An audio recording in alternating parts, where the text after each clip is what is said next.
Kwa majina naitwa Isaac Mungai, ama kijana msafi, chairman wa New Young Leaders Movement. Na nimekuja hapa leo tuzungumze kwa sababu ya hii maneno nimeona ikiendelea, na sana sana hii maneno nimeiona ikisukumwa na huyu mama anaitwa Sabina Chege. Na Sabina Chege iko wakati alikuwa mama alikuwa anaheshimika sana hapa Mlima Kenya. Iko wakati alikuwa anaingia hapa Mlima Kenya, tunaona ni kama mama ambaye anaheshimika zaidi. In fact, Sabina Chege ndiye women rep wa kwanza hapa Mount Kenya wetu Maitwa County, kwa sababu ya ile heshima alikuwa anapatiwa. Hiyo wakati hata tukua tunamwadress kama Sabina etagwa Wanjiru wa Chege Maitwa County, kwa sababu ya ile heshima alikuwa nayo hapa. Mimi nashangaa kwani Sabina amekuwa wazimu ama kwani anatembea na akina nani? Of late ile maneno anaongea hapa ni kama mwenda wazimu. Of late zile maneno anatoa kwa mdomo yake ni maneno chafu chafu, ni kama tu mtu ambaye ameanza kupatiwa dawa za kulevya. Ile mambo anaongea hata watu wanashtuka hapa. Wazazi hawakuwa wanamjua hivyo, watoto hapa hawakuwa wanamjua hivyo, lakini zile maneno anaongea kwa mitandao hata unaweza fikiria ni mambo ambaye hajazaa. Hata unaweza fikiria hana watoto. Unajua ni vizuri tunaambiana ukweli saa ingine. Mimi nimesikia Sabina Chege anaambia Rigathi Gachagua ya kwamba wakiwa na bibi yake wamekosa ticket. Eti wamekwama kule US, wanahangaika huko, ati hawana namna ya kurudi hapa nchini, eti ndio maana wamekwama huko. Tena nasikia akisema ya kwamba eti vile amekwama huko, eti sasa Kenya hakuna vita, kuna amani. Kwa sababu hao wakora wa William Ruto wakiongozwa na Sabina Chege, they believe eti Rigathi Gachagua ndiye amekuwa kivuruga amani hapa. Mimi nataka niambie Sabina Chege, kama kuna mtu hafai kuwa na audacity ya kuaddress Rigathi Gachagua ni wewe. Kwa sababu umekuwa very cheap to an extent. Serikali ya William Ruto inakutumia kama chombo cha kutengea watu ngono. Serikali ya William Ruto ikiongozwa na Faruku wametenga miradi mpaka imefika mwisho. Sasa wewe ndio wanachukua kama mradi, wanakupeleka kwa raia, wanaanza kutengea watu, kuahidi watu ngono na wewe. A whole woman, mama ambaye ni wa miaka 60, mama ambaye hako na watoto wazima ambao pengine hata anaitwa shosho, mama ambaye tulikuwa tunaheshimu. Eti saa hii imefika mahali unashikwa mkono, unazungushwa hivi, watu wanaonyeshwa ati matako, eti wanaambiwa hii ni mzuri, ati ukipatiwa hii hautaamuka kesho asubuhi utalala sana. Mimi niambie Sabina Chege na kina Faruku, saa hii mahali tumefika hii Kenya, matako kubwa ni ya kufurahisha walevi kwa club, lakini si ya kufurahisha wananchi ambao wako na akili, wanajua ile kitu wanataka kwa serikali. Hauwezi ahidi watu ngono.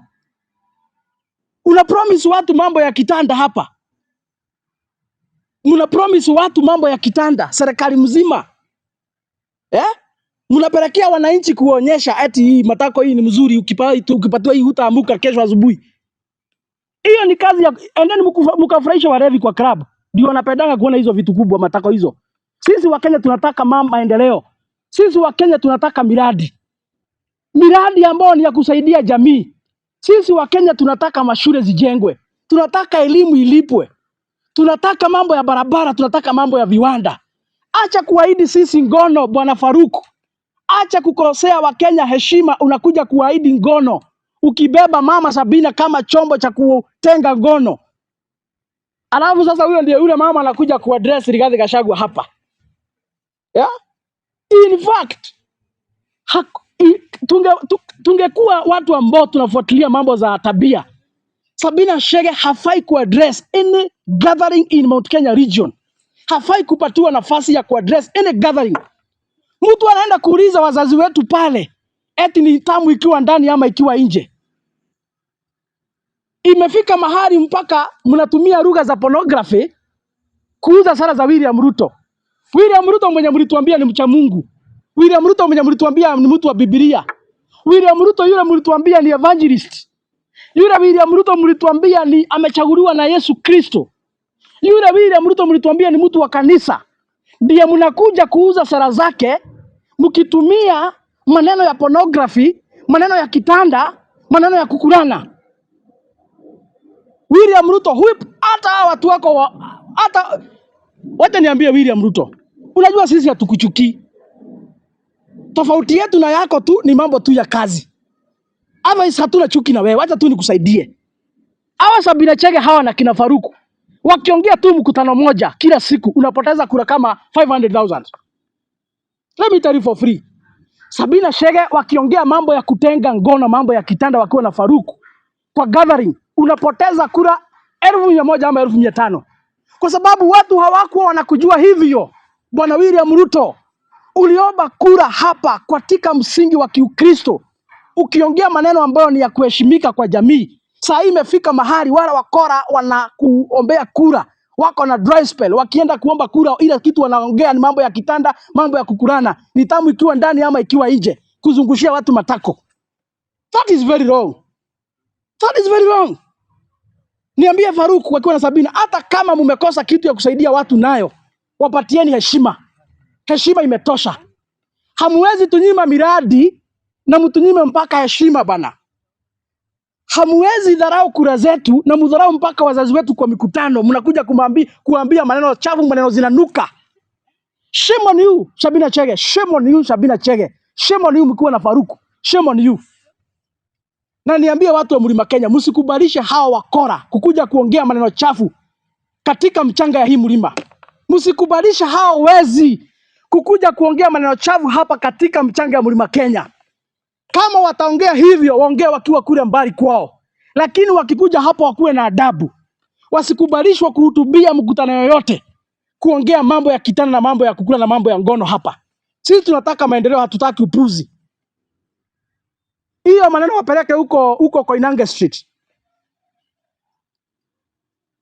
Serikali imefika mahali bana, akili imeraruka kiasi kwamba kuliko mwambie watu mambo ya masomo na mambo ya barabara, mnakuja kuambia mambo ya matako kubwa.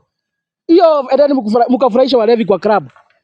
Ndio wako na haja na hiyo. Sisi tuko very sober. We know what we want as Kenyans.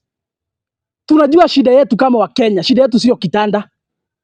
Shida yetu kama wa Kenya ni miundo misingi. Shida yetu kama wa Kenya ni maendeleo ya kweli. Ile ambayo itakaobadilisha sura ya Kenya. Hiyo ndio ile tunataka.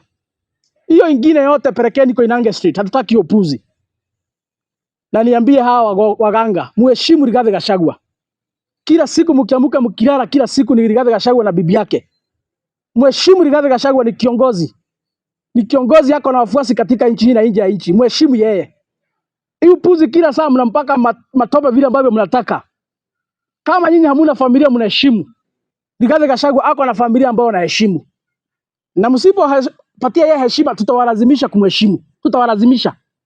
Binu ya kuwalazimisha mheshimu yeye tuko naye. Kwa sababu lazima tuheshimiane. Hatuwezi ishi hivi. Na hata kama hamuna heshima na sisi, mheshimu wale watoto nyinyi mmezaa.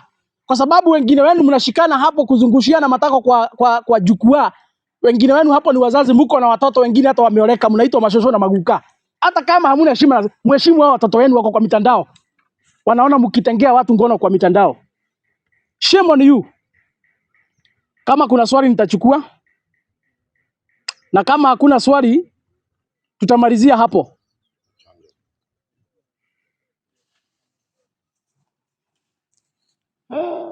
Mimi nataka matako. Hata mimi nataka matako. Hiyo waende wapeleke kwa klabu wafurahisha walevi. Kwa majina naitwa Isaac Mongai, aka kijana msafi, chairman wa Newgema Young Leaders Movement. Na nimekuja hapa kuongea na William Ruto.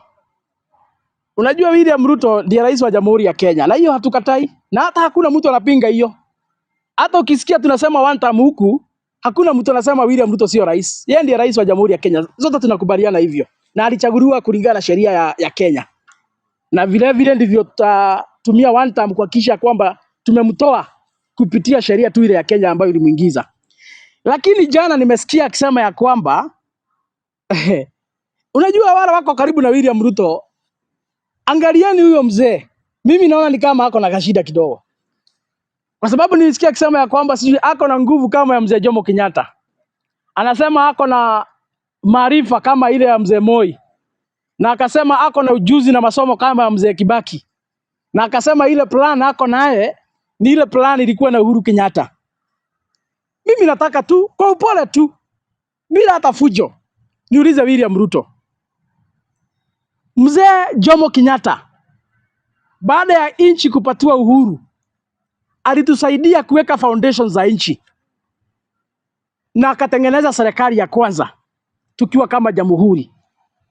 Baadaye tukapata mzee alikuwa anaitwa Moi. Mzee Moi hata akiwa dikteta, mzee Moi hata akiwa dikteta namba 1 katika Afrika, at least hata tukisahau mambo yale mengine yote, alipatia watoto wetu maziwa. Mzee Moi hata kama hana legacy ingine aliacha, alipatia watoto wa Jamhuri ya Kenya maziwa. Tukapata mzee Kibaki. Mzee Kibaki na hiyo masomo yake ambayo unatambua, alipatia watoto wetu masomo ya bure kutoka nursery mpaka class 8. Akafanya watoto wetu wale ambao hawakuwa wanaweza kusoma, wale ambao walikuwa wanaachia standard 3 kama kina Faruku wakiwa na kina Sudi, Kibaki akaleta free primary education, watoto wetu wakasoma.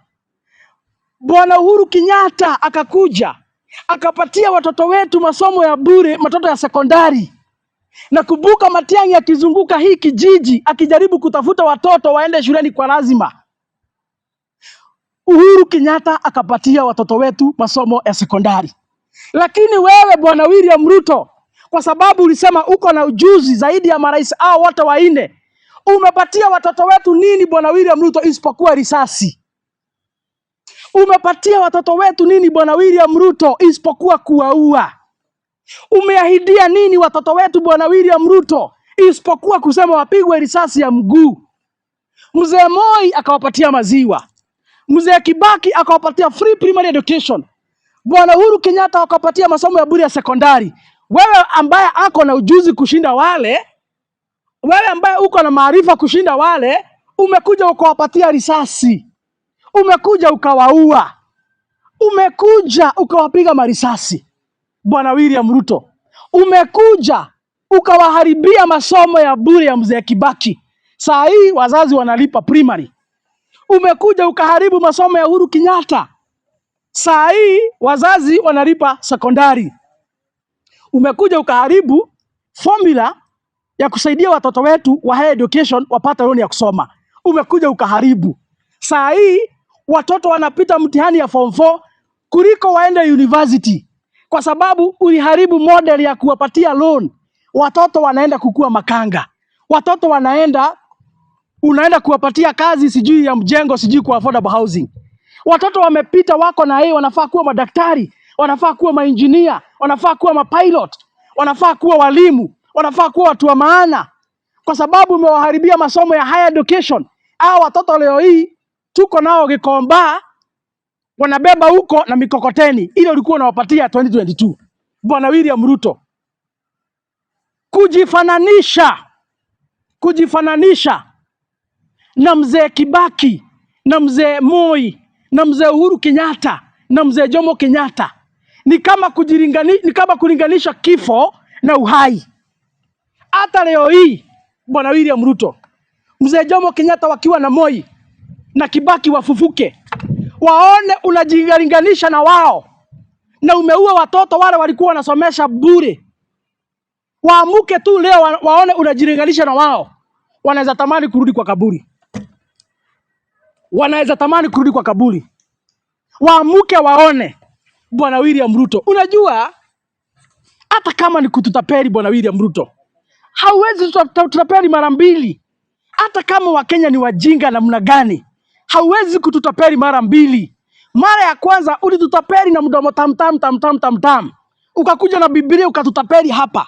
Saa hii hauwezi tutapeli mara ya pili Bwana William Ruto, ukijilinganisha na mzee Kibaki na Uhuru Kenyatta na mzee Moi, na wale watoto walisomeshwa na Kibaki free primary education ndio unaua leo hii. Wale watoto juzi tu Uhuru wamesomesha high school hapa. Juzi tu hao watoto ndio unapiga risasi kule unaua. Alafu unakuja kujilinganisha na wao. Bwana William Ruto hapana. Watu si wajinga. Huwezi tudanganya. Hapana. Hauwezi tudanganya Bwana William Ruto. Hauwezi kutudanganya. William Ruto hauwezi ambia watu punda ni ng'ombe. Haiwezekani. Hauwezi ambia watu punda ni ng'ombe. Masaa ikifika ya punda kupiga kelele itapiga tu na watu watajua unawadanganya. Haiwezekani. Haiwezekani Bwana William Ruto. Nilisikia ukisema ya kwamba wewe ndio umesoma zaidi. Hatukatai umesoma, lakini ukubukange vizuri. Wakati unaambia Wakenya umesoma, ukubukange kuambia umesomea mambo ya miti na wanyama. Sababu hiyo hausamangi. Bwana William Ruto, wewe ni daktari umesoma. Lakini wakati unaambia Wakenya kwamba wewe ndio mtu amesoma zaidi kuliko wote, ukuenda unamalizia vizuri unaambia umesomea miti na wanyama. Na kusomea miti na wanyama hiyo sio kusoma. Hiyo sio kusoma. Na ndio maana wewe tu ndio rais. Wewe tu ndio rais wa kipekee. Out of the 4. Wewe tu ndio rais wa kipekee. Yule ambaye ameshindwa kuongoza taifa na yule ambaye Wakenya wako na shida naye. Hii one time hakuna mahali pengine ilisemwa. Msidanganye Wakenya. Hii one time hakuna mahali ingine imesemwa. Hatukatai iko watu walikuwa hawakubaliani na serikali ya Uhuru Kenyatta. Iko watu walikuwa hawakubaliani na serikali ya Mzee Kibaki. Because there must be an opposition side. Iko watu walipinga serikali ya Moi. Na iko pia watu walipinga serikali ya Mzee Jomo Kenyatta. Lakini hii one time haikusikika, inasikika sahi wakati wako. Kwa nini? Kwa sababu wewe umesoma lakini umesomea miti na wanyama. Wala walisomea mambo ya kuishi na kuongoza wananchi. Wewe peke yako tu. Na ndio maana William Ruto, hakuna mahali Mzee Uhuru ashaisema ya kwamba watoto wapigwe risasi. Hakuna mahali Kibaki alisema watoto wapigwe risasi. Hakuna mahali Kibaki ama Moi ama Mzee Jomo Kenyatta alisema watoto wapigwe risasi. Wewe peke yako ndio wa kwanza. Katika Jamhuri ya Kenya, wewe ndio rais wa kwanza kusema watoto wapigwe risasi. Kwa sababu ulisomea mambo ya miti na wanyama. Hiyo tu ndio ile kitu inaweza ongoza mzuri. Lakini si binadamu. Hauna maarifa ya kuongoza binadamu Bwana William Ruto, na ni vizuri kubali hivyo. Kitu ya mwisho. Unasema ya kwamba wewe ndio yule rais bora zaidi katika nchi ya Kenya. Bwana William Ruto. Kwa nini unajipigia debe ukisema ya kwamba wewe ndio rais bora kabisa katika nchi ya Kenya? Ili hali ile utafiti imefanywa juzi ilisema ya kwamba rais wa Jamhuri ya Kenya Bwana William Ruto ndiye yule mtu mfisadi kabisa dunia mzima. The latest polls dunia mzima. The latest polls dunia mzima zilikurank kama rais ambaye ndiye mfisadi zaidi, si Kenya, si Afrika, dunia mzima. Kukua kumehesabiwa watu wote mpaka Kain wakiwa ndani. Ikasemekana ya kwamba you're the most corrupt president in the world. Hiyo ripoti hata haijamaliza miezi 3. Umeanza kujipigia debe hapo unatuambia ati wewe ndiye yule mtu bora zaidi. William Ruto, ulitudanganya na Biblia. Ukamemorize verses zote zile mzuri. Ukajifunza nyimbo za Wakikuyu. Ungeenda kwa mazishi ulikuwa unaongoza chorus. Hata watu wangedhania you are the presiding bishop ya hiyo barrio. Hiyo yote ukafanya ukatutapeli. Lakini saa hii Bwana William Ruto, mahaki ya nani? Hauwezi tapeli hata mtu hata mmoja. Mahali tumefika. Haya. Tumekuchanuka mbaya. Tumekuchanuka mbaya. Ukienda hivi tunaenda hivi. Ukienda hivi tunaenda hivi. Tumekuchanuka vibaya sana. Na niambia Wakenya. Hivyo naona tu watu wanarukaruka hapa ati William Ruto walikuwa na Uhuru State House. Wakenya sasa siku hizi wametoka kwa ile upuzi tulikuwa nayo ya kitambo. Eti tukiona Uhuru Kenyatta na William Ruto wamevaa nguo zinafanana tunarukaruka kama watoto wamenunua biscuit. Sasa hii Wakenya tumetoka katika hiyo upuzi. Mpatane, msalimiane, mvae nguo zinafanana, mpigane kwa mabega, mzunguke State House. Hiyo yote haitabadilisha msimamo ya Wakenya ya kujikomboa, kupigania taifa, kupigania uchumi. Hiyo haitasimamisha safari tumeanzisha ya kuhakikisha kwamba serikali ya Kenya kwanza ni serikali ambayo ni ya one term. Kama kuna swali nitachukua swali moja ama mbili. Swali tu hapo. Kwa sasa Kuna taarifa ambazo zimekuwa sio zikienea sana sana katika mitandao ya kijamii kulingana na ambaye it's national issues and national matters, kulingana na ambaye kwa sasa ndio gavana wa kaunti ya Siaya, gavana James Orengo. Inaaminika kwamba James Orengo aliweza kupewa sumu katika mkutano aliopata kuufanya na rais wa Jamhuri ya Kenya William Ruto katika ikulu ya Jamhuri ya Kenya hapa katika jiji kuu la Nairobi. Maoni yako kulingana na hilo aswa ni yepi, kulingana na jinsi ambavyo mazungumzo yamekuwa kuhusiana na hali ya James Orengo? Kando na hilo, swali langu la pili ni kwa the budget comptroller, jina lake Nancy Gathungu, leo amethibitisha kwamba the eCitizen platform ambayo inasemekana mara nyingi inamilikiwa na Rais William Ruto, pesa zimeweza kupotea takriban bilioni 48. Aswa maoni yako kulingana na hilo pia ni Sasa hii mambo ya James Orengo nimeona ikienea kwa mitandao kutoka siku ya jana na hasa juzi usiku. Watu wanasema ya kwamba alipatiwa sumu akiwa pale mkutano State House, lakini hilo jambo halijathibitishwa kabisa, na kwa hivyo hatuna ukweli wa lile jambo, kwa sababu familia gavana Orengo hawajapatiana habari, pia Orengo mwenyewe hajatoa taarifa yoyote na pia chama cha ODM ambacho ndicho kilimsaidia kupata uongozi pale Siaya akijatoa pia taarifa kamili. Na kwa hivyo basi ile kitu tu tungeambia Wakenya ni ya kwamba zote tunajua ya kwamba wakati kulikuja kukawa na broad based government, mzee Raila wakaanza kufanya kazi na William Ruto. James Orengo hata akiwa mfuasi wa ODM alipinga lile jambo, it is on record. Hiyo ndio ile kitu ya muhimu sana Wakenya wanafaa kujua, na akasema ya kwamba hata kama yeye ni mwanachama wa ODM hata unga mkono serikali ya Kenya Kwanza, kwa sababu katika msimamo wake tunaona akasema ya kwamba serikali ya UDA ni serikali ya wakora, na akasema ya kwamba hawezi unga mkono serikali ambayo inaua watu bila hatia. Ni vizuri mkumbuke ya kwamba James Orengo amekuwa katika mstari ya kwanza kupigania haki za Wakenya all the way kutoka mwaka wa 1992. Amekuwa katika mstari wa mbele kupigania haki za Wakenya, na pia amekuwa wakili mkubwa za senior council, na katika msimamo wake wa kisiasa akasema ya kwamba hawezi unga mkono serikali ambayo inaua watu bila hatia, na akasema hawezi kubaliana na serikali ambayo inajihusisha na mambo ambayo ni ya ufisadi, na akapinga broad based government kwa makali zaidi.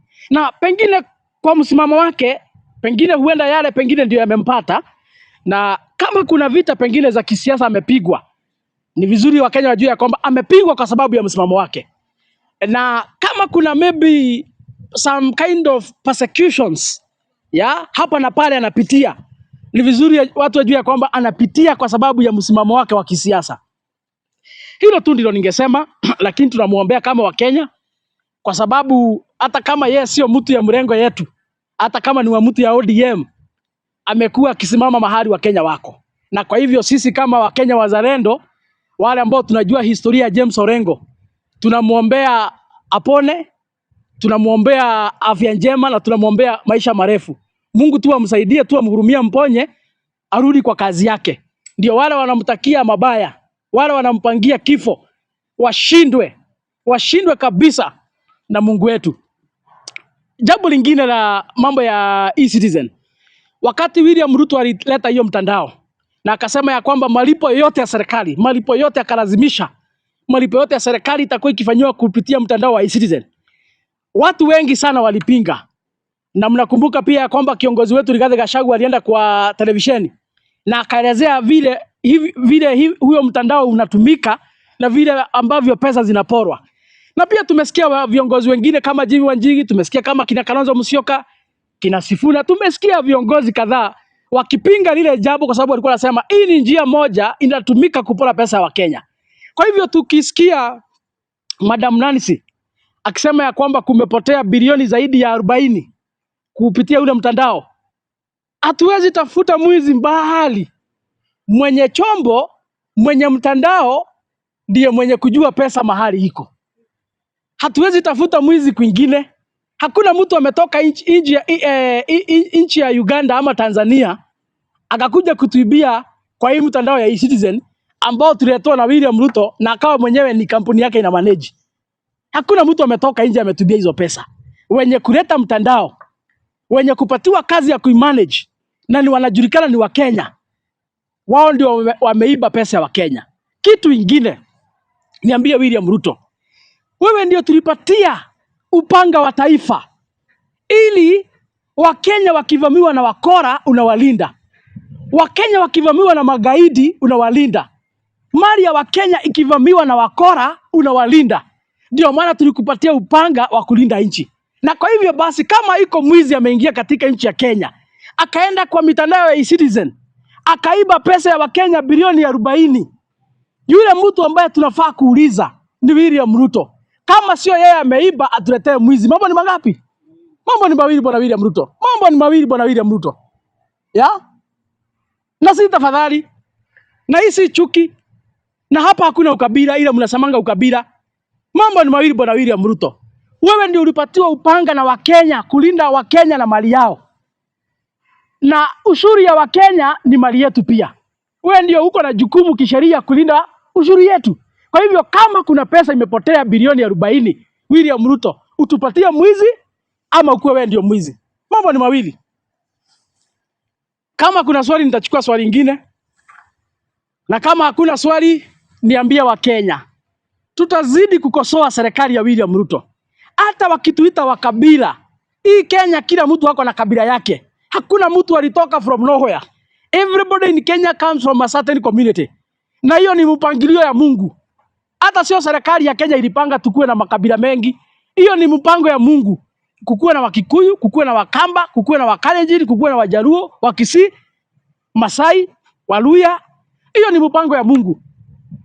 Kwa hivyo ile kitu tunafaa kufanya ni kuheshimu kila kabila. Kwa hivyo hii maneno ya mtu akipeana maoni yake mnasema ni mkabila, mwache hiyo upuzi na ujinga. Na kama nyinyi ni wanaume mfungue jela ya kupelekanga wale watu mnafikiria na mafikiri yenu ni wakabila. Fungueni jela kama nyinyi ni wanaume. Ndio yule mtu mnafikiria ni mkabila mnampeleka hiyo jela mnamfungia huko. Lakini upuzi ya kila siku hapa mtu akiongea ni mkabila, hiyo ujinga tumezoea. Na hiyo upuzi haitafanya tunyamaze ama tukose kuongea. Tutaongea kila siku. Kwa hivyo niongelesha vijana wa nchi hii tafadhali. Tuendelee kutetea taifa, tuendelee kukosoa serikali, tuendelee kupigania wazazi wetu na watoto wetu ndio tuweze kukomboa taifa la Kenya. Kwa haya machache na mengi, Kabla umalize mheshimiwa, nina swali kuhusiana na kiongozi Rigathi Gachagua. Kwa sasa yuko kule Marekani na leo hasa katika mitandao ya kijamii kumekuwepo na an hashtag ambayo imekuwa ikiendelea sana ikisambaa sana. Hashtag Gachagua arrested in USA. Hashtag arrest warrant for Gachagua in the United States issue. Maoni yako haswa kulingana na mfumo huu na watu ambao wamekuwa kieneza maneno haya ni yapi? Na je, kuna uwezekano wa Rigathi Gachagua kuweza kutiwa baroni kule Marekani? Unajua Rigathi si mwizi. Wale watu wanashikwa ni wale watu ambao ni wezi ama wauaji ama wale ambao wamekeuka sheria za Kenya. Na mahali imefika hakuna sheria hata moja Rigathi Gachagua amevunja. Hakuna kitu ya mtu ameiba na hakuna mtu ameua. Kwa hivyo wale ambao wanaeneza hiyo propaganda kule kwa mtandao wa X ni wakora tu wachache wamelipwa tu na kina Oscar Sudi. Unajua kama kuna mtu halali kutoka Rigathi Gachagua aende US ni Oscar Sudi. Huyo jamaa sijui shida yake ni gani? Sijui anaongelesha Rigathi kila siku. Juzi nimesikia Oscar Sudi anasema ya kwamba Rigathi Gachagua ameenda US kutapeli watu. Sudi hakuna mama yake anatapeliwa huko US. Hata unashindwa shida yake ni gani? Hana mtu wao hata mmoja anatapeliwa huko US. Unashindwa shida yake ni gani likijia kenda US. Lakini unajua hawa watu walidhani wakimpeach Rigathi Gachagua atapata depression, aende kwake wa Munyoro, miezi 3 aishe akufe. Hiyo ndio ile kitu walikuwa wanafikiria. Ndio watawale Kenya na wagawe Mount Kenya kwa mirengo vile walikuwa wanatarajia. Lakini hilo jambo halikuwezekana. Vile walimpeach yeye, alikuja akapokelewa hapa na watu wa nyumbani. Wakamwambia hata kama kumeenda hivyo wewe ni mtoto yetu. Na ingali kama jamii tunakuamini. Na tukampatia mpaka kazi kama jamii. Tukamwambia sasa sababu wamekunyang'anya kazi tumekupatia kazi nyingine mara moja. ya kutupanga kama jamii, na kama utupange kwa njia ya kisiasa, utushughulikie jinsi ambavyo tutaenda katika uchaguzi wa 2027. Na hiyo ndio ile kazi tulipatia Rigathi Gachagua. So he's a busy man, ameenda US kuongea na Wakenya. Mumeona akizunguka states kadhaa huko, anaongea na Wakenya kwa jumla, na hilo jambo linakera Sudi na wakora wake. To an extent Sudi anatafuta bloggers 10, anapatia kazi ya kununulia bundles waende kule X, atuandike #arrest Rigathi Gachagua. Hiyo tu ni ukora, ni upuzi tu. Unajua kama ni wanaume wasiandike, wamshike. Kama ni wanaume, si wanajifanya wao ndio serikali. Kama ni wanaume, kwa nini waseme?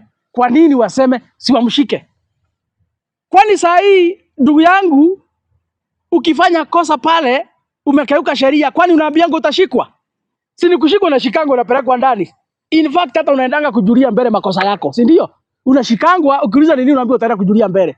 So niambie Sudi, kama nyinyi ni wanaume, acheni kushinda hapo mkiropoka, mkipatia wakora wachache bundles hapo waandike X #arrest Gachagua. Ngojeni yeye akuje, mshike yeye. Lakini hii upuzi na propaganda ya kila siku muache. Unajua hii Kenya lazima tuheshimiana tu. Hii Kenya ni yetu sisi zote. Wenye wako kwa serikali na wenye wako nje ya serikali. Hii Kenya ni yetu zote. Na mtu asifikirie kwa sababu wao ndio wako kwa serikali ati Kenya ni yao. Hakuna kitu kama hiyo. Kenya ni ya Wakenya milioni 50. Wale wako kwa serikali na wale wako nje. Zote Kenya ni yetu. And we have equal rights kuishi nchi hii na kufanya siasa na kufanya kazi na kufanya biashara. We have equal rights mbele ya macho ya sheria na mbele ya macho ya Mungu. Kwa hivyo kwa hayo machache na mengi, kama hakuna swali lingine tutafungia hapo, na tutazidi kuzungumza bila uoga na bila kusurutishwa. Asanteni sana.